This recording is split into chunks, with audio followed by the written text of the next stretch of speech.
We can't get around it. Most people are governed by their habits, their fears, and the opinions of others. A lot of people never try anything differently because they have been convinced by people in their lives that they value that they can't do it. They're living within the context of the opinions that other people have of them, the low expectations. Many people doubt themselves because when they thought about doing something at some critical point in their lives, somebody they respected and honored, somebody they believed in, somebody that they loved, someone they trusted said, "You can't do that." And they accepted that. As you look at your life, ask yourself the question, what would your life be like? What would your life look like if you decided not to care what people thought of you? What would your life be like if you decided to give up some of your fears? What would your life be like if you decided to become courageous? What would your life be like? If you decided to act on your dream, if you did what you felt in your heart. You know what courageous means? Tom Rusk and Randy Reed said. They said that courage comes from a French word which means of the heart. But how does it feel to you? He says that courage, it takes courage to live.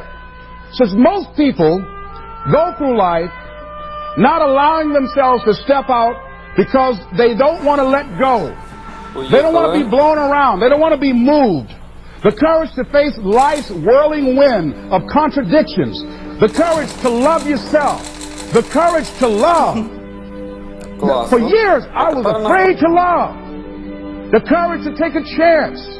The courage to be who you are. He says, courage isn't for somebody else, for medals, applause, or moral debts. Courage is what at that moment feels most right for you. Not just situational ethics, but what feels right in your heart, the word of the heart, what feels right in your heart. One great philosopher says, cowards die many times before their deaths. The valiant never taste of death but once.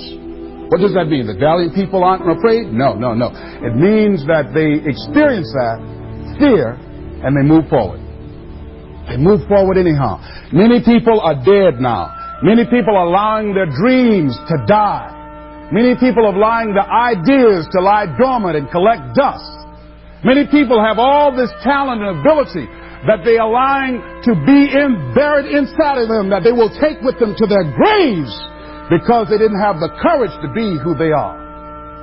And I say, as you begin to look toward the future and manifesting your greatness, it's going to take everything in you, that your life deserves the concentrated effort to begin to look at how is it that I can express more of me?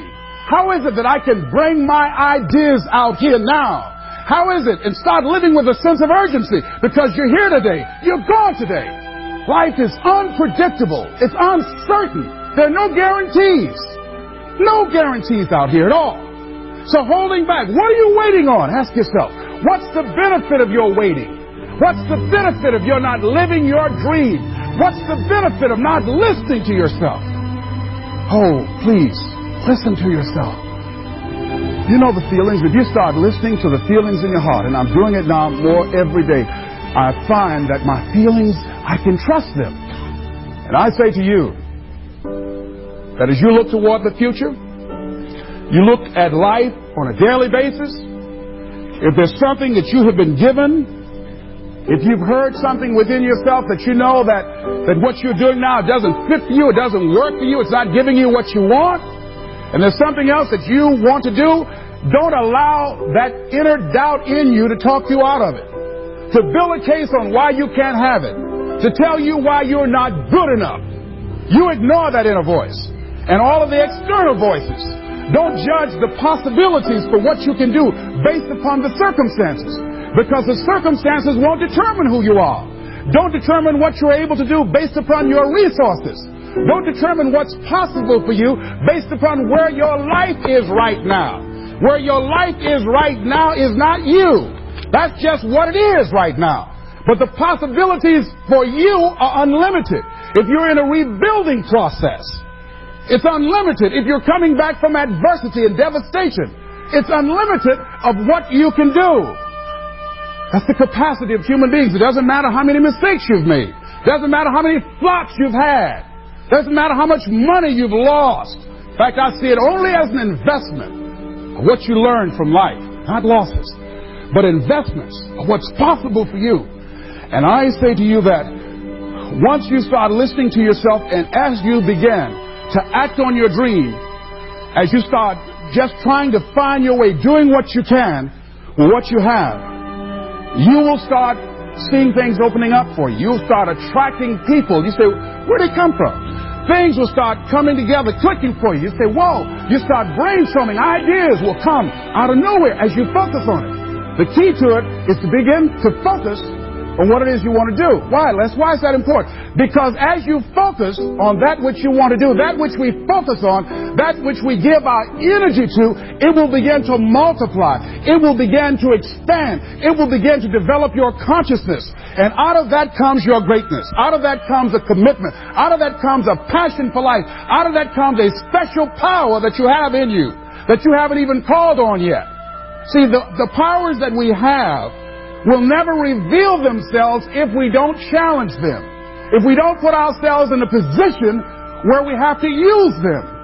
So one of the most important things is reading a book that's a really interesting book called Instant Millionaire, and the guy said, put yourself in a position where you can't retreat, where it's do or die, sink or swim. Here's what you'll find out. You'll develop incredible swimming skills. You'll find yourself stroking unlike you've ever seen before. Through the inspiration of desperation, you'll become more creative than ever before. So what is it? How do we handle that whole piece? Throw your whole self into it. See, most people go at it tentatively. They don't give all their stuff. They don't concentrate. They don't put everything they've got in them. One guy wrote a book called All You Can Do Is All You Can Do. And all you can do is enough. But he said, make sure you do all you can do. And if we're honest this evening, we know that we haven't done all we can do. So as we look at the future, we can decide that from this day forward, as I look at my personal relationships, if I look at my professional relationships, if I look at my family relationships, as I look at all the dimensions of my life, looking at myself mentally, emotionally, and spiritually, I'm going to do all I can do to develop me.